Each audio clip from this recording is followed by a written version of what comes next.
welcome to Red 35 Photography. Today I am going to show you 5 ways to improve your portrait game.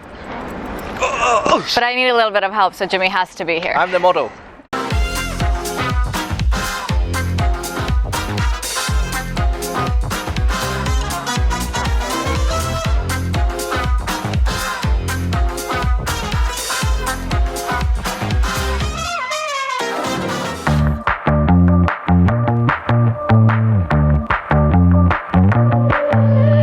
Zoha, you are very popular among the Instagram society. Yes. Tell me a little bit about what makes a good portrait photograph on Instagram, for instance. Well, I don't take my own Instagram pictures, but I have taken pictures for Instagram for other people.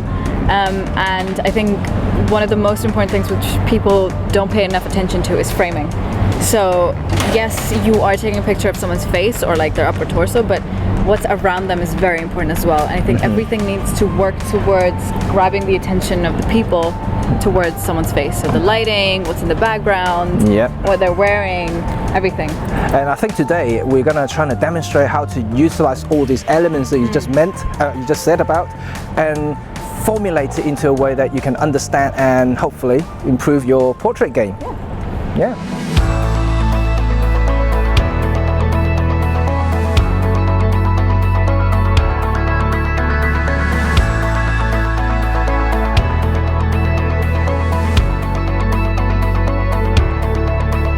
Obviously, in photography, light is essential. So remind me what photography means. Photography means light painting. Light painting. Without the light, you can't really have the painting, you can't really have the photographs. So in developing pictures, in capturing pictures, light is an essential element. But sometimes light can work against you. So you need to know the tricks and the tips on how to make it work for you to make the picture actually better. So tell me how we can do that. Right, like today we have some very shitty lights, very harsh, and but there's a very easy trick to soften your images is by going into the shadow. There you go. So now it's nice and soft. You can take some very, very lovely soft images. Lost my balance. There you go. That's the trick. Bad. Good. Bad. Good. So as easy as that, remember to shoot in the shadow or shoot into the sun when the subject is facing you, so she's in the shadow or he or she is in the shadow. That also works as well.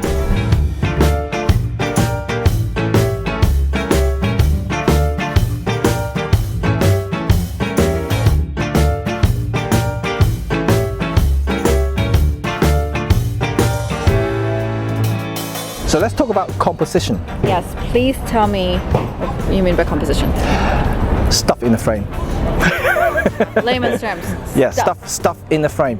But you know what? A lot of people are, obviously there are rules that you can follow in terms of composition. Is very, very standard. You can definitely Google around. But today I want to tell you that there is no such thing as rule nowadays. I mean, you can. Yeah. If you want to be creative. With it, yeah, exactly. You want to experiment and you want to break the rules to be a better version of yourself. Not even just a better version of yourself, but creating your own look, your own aesthetic. Because a lot of profiles or a lot of things that you go and see, websites and stuff, people have realized that by playing around they figured out a certain framing or a certain composition that works for them. So you look at a photo and you're like, that person took it because it becomes a signature. Yep, absolutely. I mean, that's totally 100% right, because if you follow a rule, a particular rule, you'll find that all the photos will look the same eventually. Yeah. And so it's better to create your own thing. But what my advice would be, when you're looking through the viewfinder or the back of the screen, you have to think, from yourself as a viewer. How you view a photo. What draws your interest and how you want to see yourself looking at a photo and how you draw yourself. What's drawing you to that subject or person or thing that you want to photograph. I think that's the key thing here. That's why I'm going to talk about other things like negative space and all the other later, which are all part of all this composition thing. But in general, stuff in the frame. Stuff in the frame.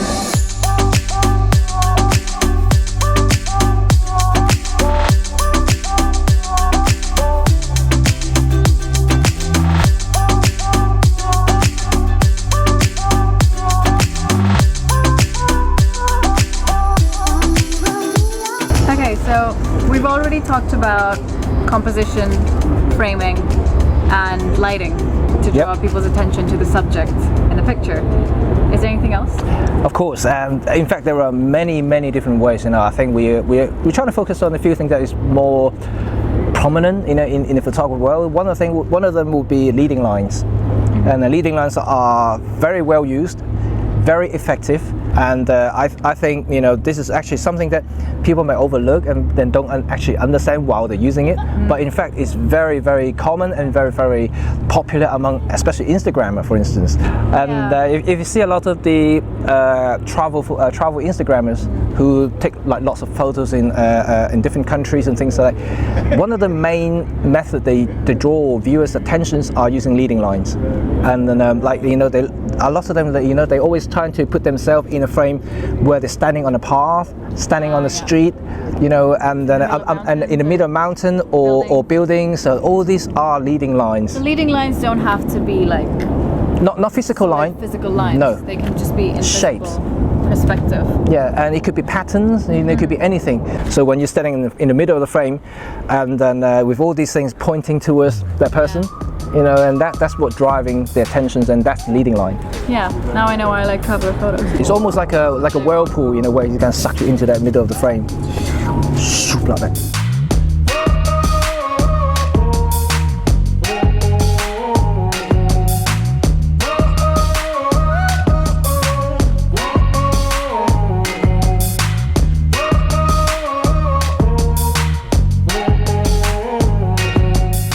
One more thing, I talked about leading lines, and there's another thing called negative space. It's very interesting. I know the word sounds a bit negative, but it's actually very positive. Well, okay, I talked about these lines that draws or directs people's attention to the subject. So imagine you're standing in a blank canvas, just yourself. So what people are going to look at when there's nothing going at all? Me. There you go. That's a negative space. That's the opposite effect.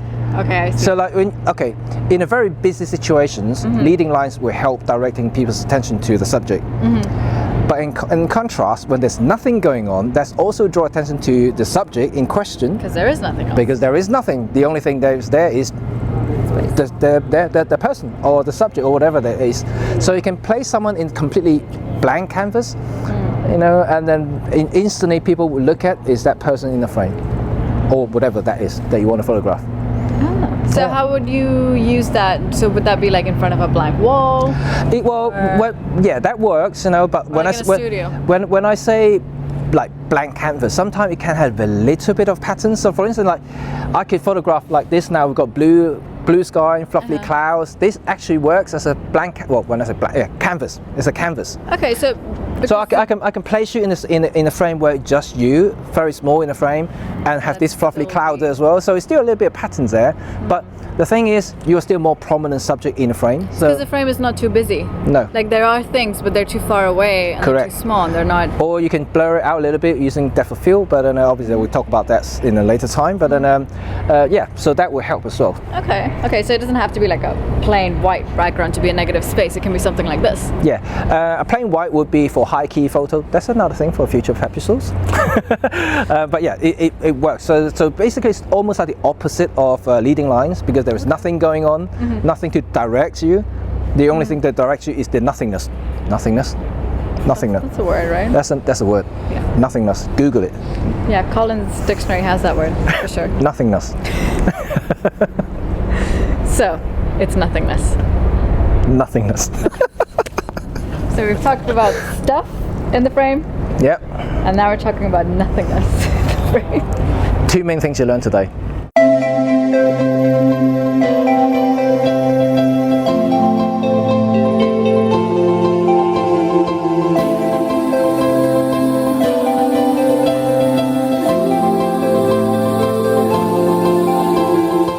Zoha, do you know much about lenses?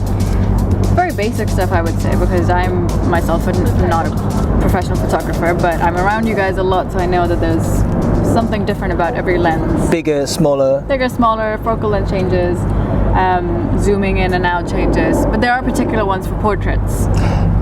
here's the misconception about focal length, because I know a lot of photographers out there or people who are into photography always consider certain focal length as the ideal for portrait shootings.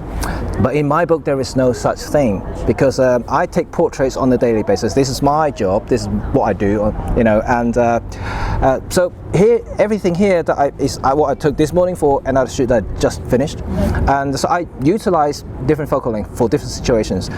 Stuff that we just talked about, like leading line, negative space, and compositions, all kind of things. Framing.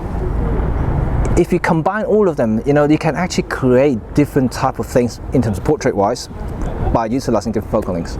It's very, very important to know. A lot of people always say, because certain lenses will make the face more flattering, so like nicer because of the compressions, which is true. I'm not saying it's not, but don't also forget that there is different type of portraits. There is headshots, there's half body, there's full length body.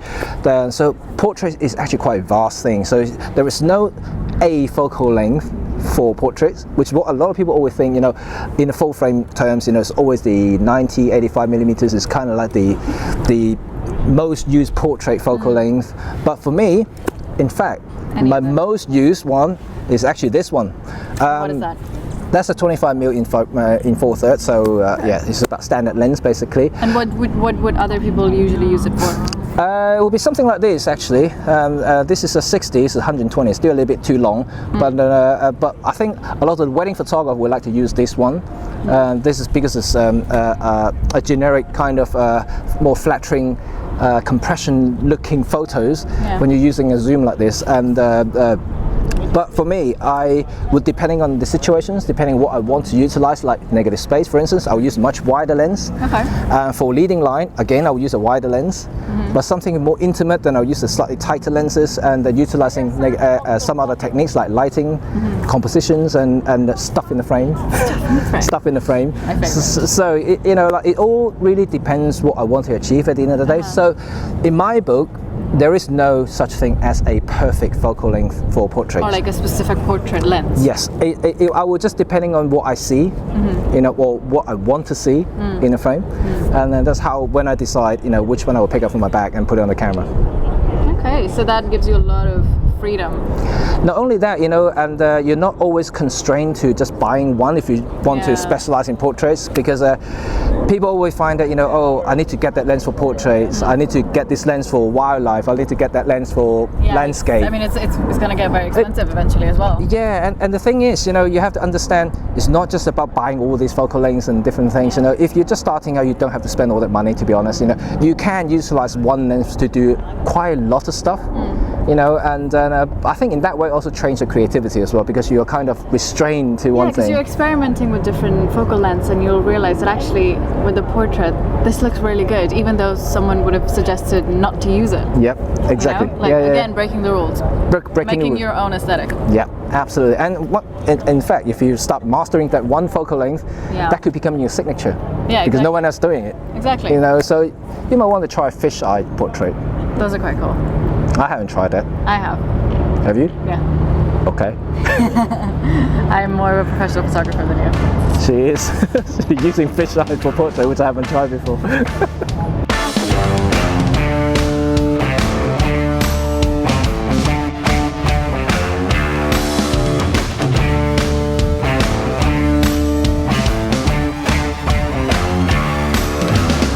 So I hope you guys enjoy Zoha, our new tutor. Yes, and so if you haven't subscribed to our channel, this is your first time here, don't forget to click on that button there, and also stay notified by enabling the bell button. Ding! And that'd be quite cool. That's what it sounds like. That's what it sounds. Actually, it doesn't make any noise. They should make a noise out of it.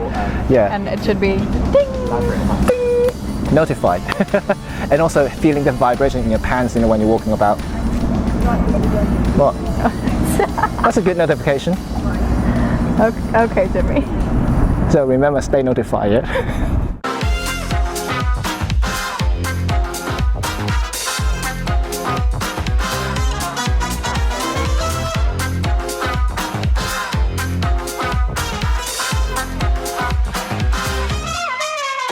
Jammy Jimmy? Jimmy Jammy? Do you know what that is? No. It's like pajamas. Plane. Helicopter and plane. Oh my god, there's Both two together. Oh my god, both they're together. towards each other. Good? Right.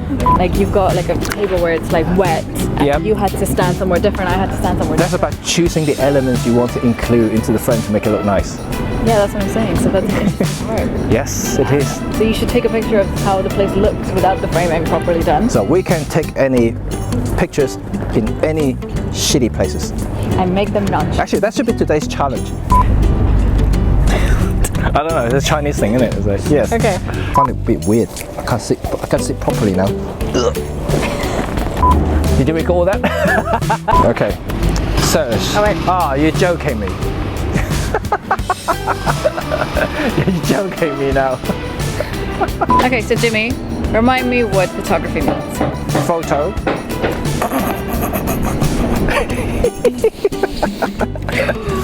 It's fine. So Jimmy, remind me what does photography mean? Photography, light painting.